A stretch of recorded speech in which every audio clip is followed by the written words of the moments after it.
Well, this is a real treat here today. Generally, I get to be joined by my good company correspondents through the marvels of technology, but we're going old school. Jaye Woods in the physical house today. How are you? I'm doing great. It's lovely to be here. These seats are comfy. This booth, studio, room thing is gorgeous. Yeah. I love it. Lots of natural light. So, yeah, good to be here. Yeah, it's beautiful in here. We've done a lot of work since you were here. In fact, we moved. Yeah. So I'm glad you found the place okay. I did. Was a bit of a struggle, but now that I found it, I don't want to leave. Yay! Well, Jaye Woods, moving on into to the radio station. Right? Yeah, there's like a suite upstairs, I think. All right. There you go. It can be your new house. Love it. I'll set that up tonight. Yeah. Perfect. Then we can have more of these conversations on a regular basis. I would love that. Yeah. I really would. Yeah. Because we always talk about something unique and interesting, and we're heading into another season of change. It's officially fall tomorrow, which seems weird. The 23rd. Generally, it's like the 21st or 22nd, but we get to wait an extra day, and we have an extra day of summer, which is beautiful. But I sense in the air a shift. There's a lot of dialogue happening, a lot of changes, a lot of people getting, I think, more comfortable being themselves again. And it's welcoming, but it can be a little scary, returning to some of the things that you used to do on a regular basis or trying new things because now your habits have been disrupted and maybe been introduced to something during the pandemic, and you want to step out and meet more of the people in that community too. Yeah. So what are some of those things that you've been doing lately that are putting you a little bit out of your comfort zone? I love how you frame that, putting me out of my comfort zone, because what I've been doing has been a combination of putting myself out of my comfort zone, but also in it at the same time in a weird way. Let me explain. Okay. I have not been actively making music for about 3-4 years. Okay, so since right before the pandemic. Basically pandemic. Yeah. Right before the pandemic, my now wife and I were planning for our wedding, which happened on March 7th, right before the world got turned upside down. Yeah, it shut right down. And after that, we were in a new marriage. We were in a pandemic. Life got full. Life got chaotic. A lot of things changed. We moved. And just the rhythm of life was constantly changing and has been ever since. Yeah. So recently, as things in our life and in our world, somewhat, relatively, are settling a little bit. Hard to really say the world is settled. I know. In its chaos, there's comfort in the unsettledness. Yeah. But, a lot of things are kind of getting back to a version of normal. Right. That we certainly didn't have in 2020, 2021. Yeah, right? Exactly. So in the midst of that, I've been looking at, okay, how can I experience some more kind of groundedness? How can I get back to some of the stuff that I love, that I feel far removed from, especially when it comes to music and creativity, having had this many years of gap since it's been a part of my regular rhythm. And so I was blessed with this gift of forming relationships with a couple of artists in Hamilton, which is where I live. And I want to give a shout out to two of those people, Elise Arsenault and Hannah Slutz. They are two very gifted Christian songwriters, artists who put together a collective of fellow artists called the Shaky Knees Club. Ooh, sounds a little scary. I know, a little bit.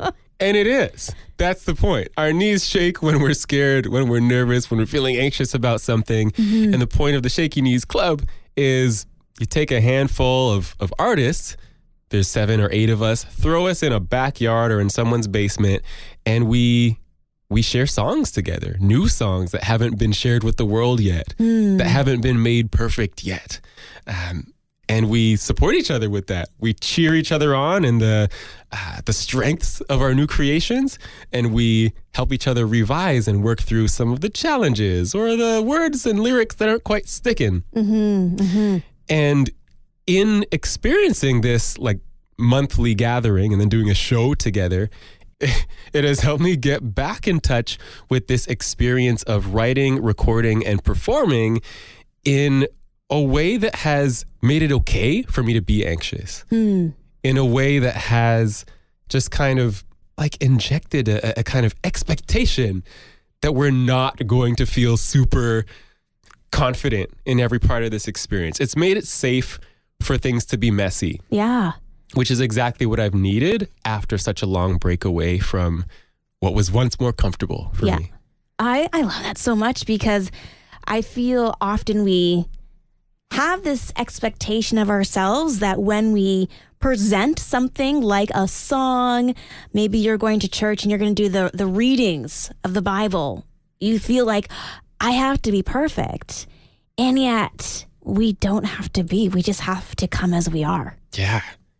It's totally just a principle baked into, I think, how God relates to us and works through us and with us in every part of human life. Nobody does anything perfectly. I'm of the belief that perfection is just a story we tell ourselves.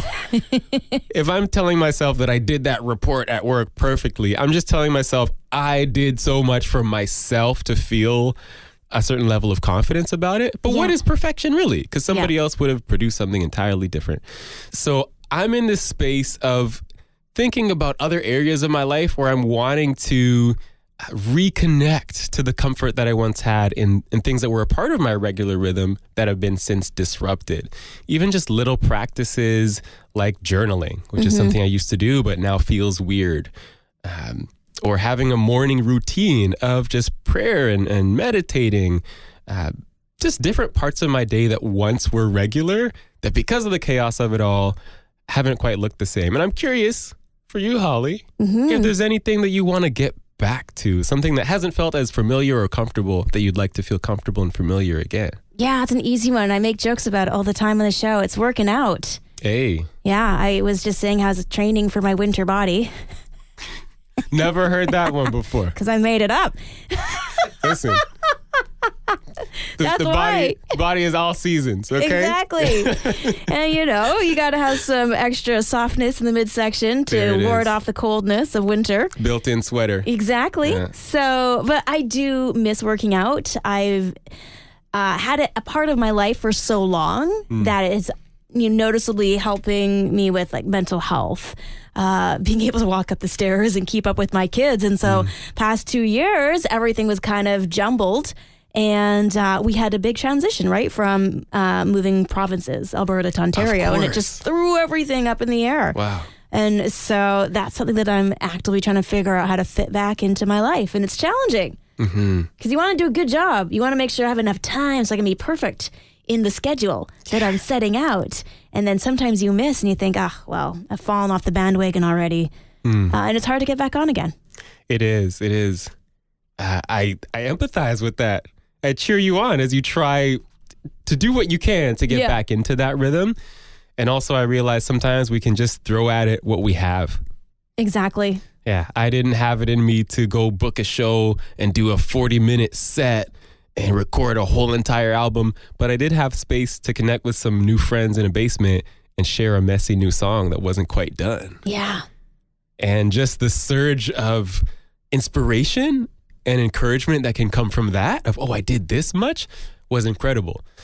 That's my experience. I wonder what it could look like for you if maybe all you've got one day is literally 5 minutes to do some stretches.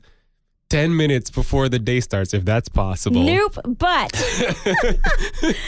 we are definitely tackling it in a different way, similar to how you're, reintroducing music into your life, because sometimes you got to take those quote unquote baby steps and take a little bite at a time.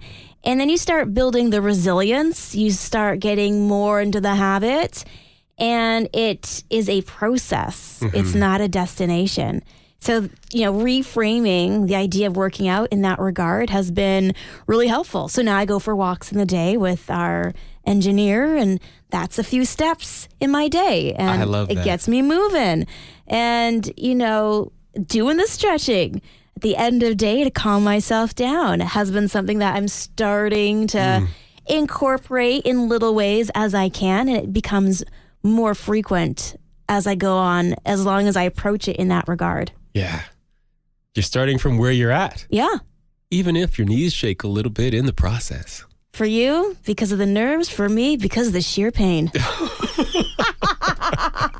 You brought it full circle. That's amazing. Oh, goodness. Well, I just love that so much. Thank you so much for being here physically in the flesh today, which is, for me, very exciting to not have to not see you, just talk through a computer. And go through all of the technical difficulties that we normally experience. Yeah. We could just sit down and jump right into one of our conversations. It really is a joy. So next time, hopefully we can arrange it where you can pop on in and be part of good company in the studio. Let's do it again. Yeah. We have the pictures to prove that's possible. Let's make it a reality. Hey, yo. All right, Jaye Woods, physically in the studio today, enjoying the company, talking about seasons of change and by gently reintroducing some of the things that we miss being a part of our everyday. So thank you for sharing your wisdom, and we will definitely be doing this again soon. Absolutely.